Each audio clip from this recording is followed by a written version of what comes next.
Hello, Hi, I am Mary Thames, I'm Jack Clark. and you're watching... Decent advice from a vaguely reliable source. Stop it. What? Yeah, happy face, emotion. Hi. I don't have emotions. I am the knight. Of course, as you can tell from the title of today's video, we're going to be talking about fandoms. Yes, we're talking about fandoms today. Yes, we're going to talk about fandoms. How to get into fandoms, primarily.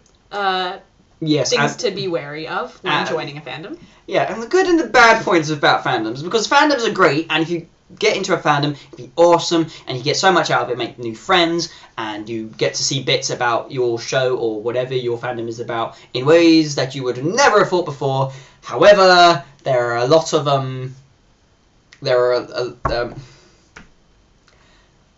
douchebags.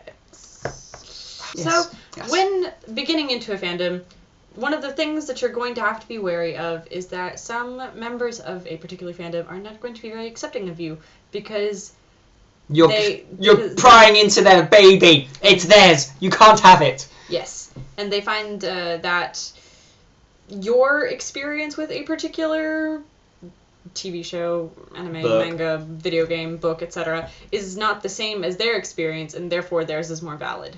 Yes, of course. If someone is in it for I have read the Hunger Games. I like the Hunger Games a lot. I like to think that I'm part of the Hunger Games fandom. However, not only am I a boy, which of course means that my opinion is not exactly well, they immediately also not valid because of course it's not meant for me as my audience or whatever. And of course, I have not been watching it. I have not read it for too long. So immediately, if someone's in a fandom and have been in it for longer than you have, they'll immediately think their opinion is more valid than yours. However, you need to keep in mind, when it comes to whatever fandom you're in, it can only be so wrong. So you need to stop, don't take it so to heart with all things internet related, because most of your fandoms will be internet based unless you have like a actual fan base in real time. Ooh, I know, right? Weird. Interacting with people on the outside in the fresh air. Yes, but you need to take things with a pinch of salt. As much as people will be, no, that's not right. It's not. In the book, it said this at this point, and you're wrong. You need to kind of take things with a pinch of salt. Like all things on the internet, you need to be aware that actually people are over-defensive. People do want to argue, and there are a lot of people who troll and just want to argue for the sake of arguing because they can. And of course, when it comes to stuff like fandoms, you're in a fandom because you love it. And you want to be in a fandom, or you are in a fandom because you love it. So equally, they love it maybe just as much as you, or if more. Yes. And then, of course, there are varying degrees of how much you love a fandom. You could have a passing interest, which people get sometimes, like you can say, for example, I say, I love Doctor Who. Jack says, not as much. Not as much. I say, hence the how? Yeah, so, I mean, there are varying degrees of it. Of course, it can be more of a casual thing, like, I like Doctor Who. I really like Doctor Who. But that's cool. She, obviously, is a much more hardcore fan. And that's fine. However, Doctor Who blog. If anyone else see it. Yeah, Doctor Who blog and everything. Mary watches Doctor Who, so it's called. Shut up. But what you need to keep in mind is that's fine. But if you're in the position of like Mary, where you are really into your fandom, and there's someone else who has it as a kind of a passing casual thing,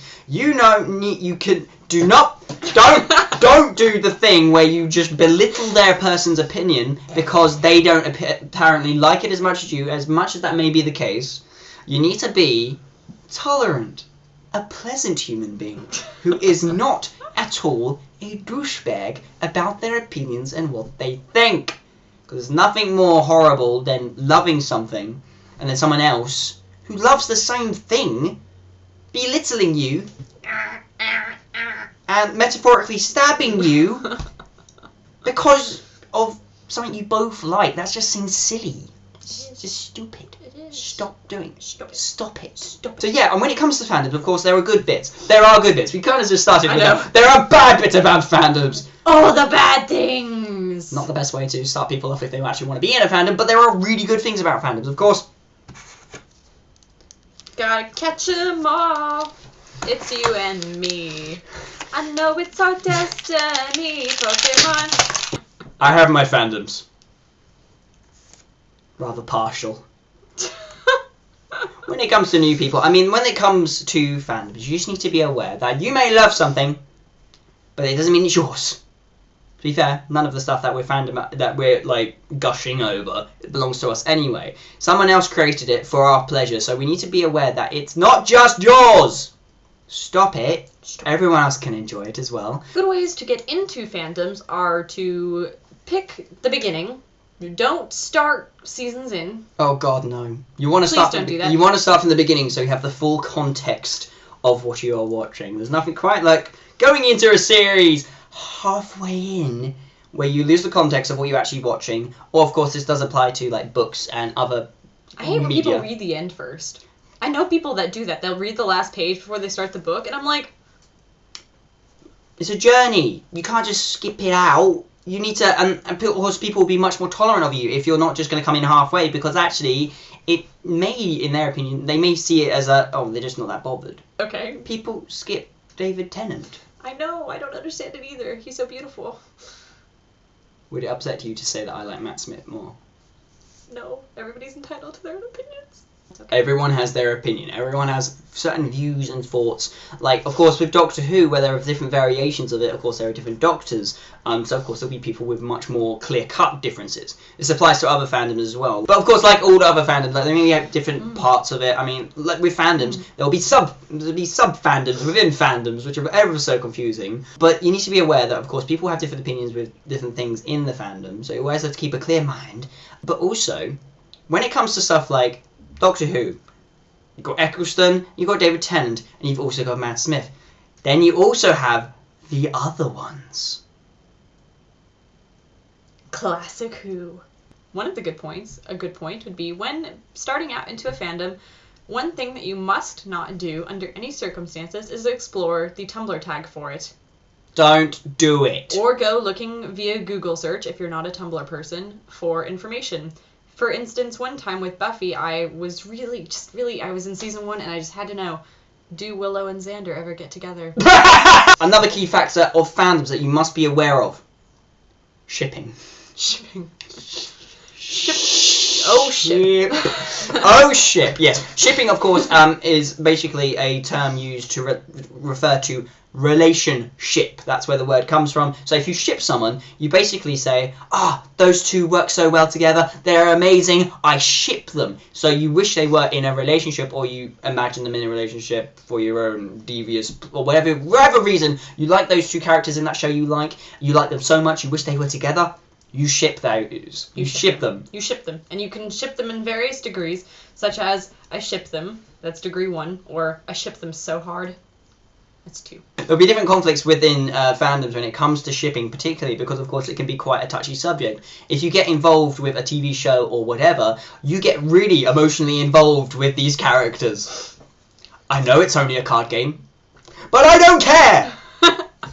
If you say anything more about Bakura and Marek, I'm going to flip. Anyway, I mean, when it comes to shipping, you need to be aware that, of course, when it comes to romance within, like, a fandom, people become even more protective, because as much as they don't like your opinion, they will hate your opinion even more if you are, not only are you shipping, but you're shipping what the opposite of their ship.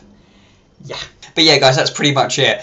In our excitement, and we neglected to actually do an ending for that. But, of course, if you do have any thoughts or ideas or questions about fandoms and shipping and all of that kind of stuff, you can ask in the comments down below, or as a video response. We would love to get back to you. And, of course, if the content of this video was not satisfactory, we will, of course, endeavour to be better and stuff. But that's pretty much it. Of course, if you have any questions for us, you can ask us via our Tumblr, or of course you can ask us here on YouTube. There'll be a link to our Tumblr ask box in the description down below. That's pretty much it. I'm Jack Clark, and this was DAFAVRS. More videos coming out to you soon, but until then, goodbye.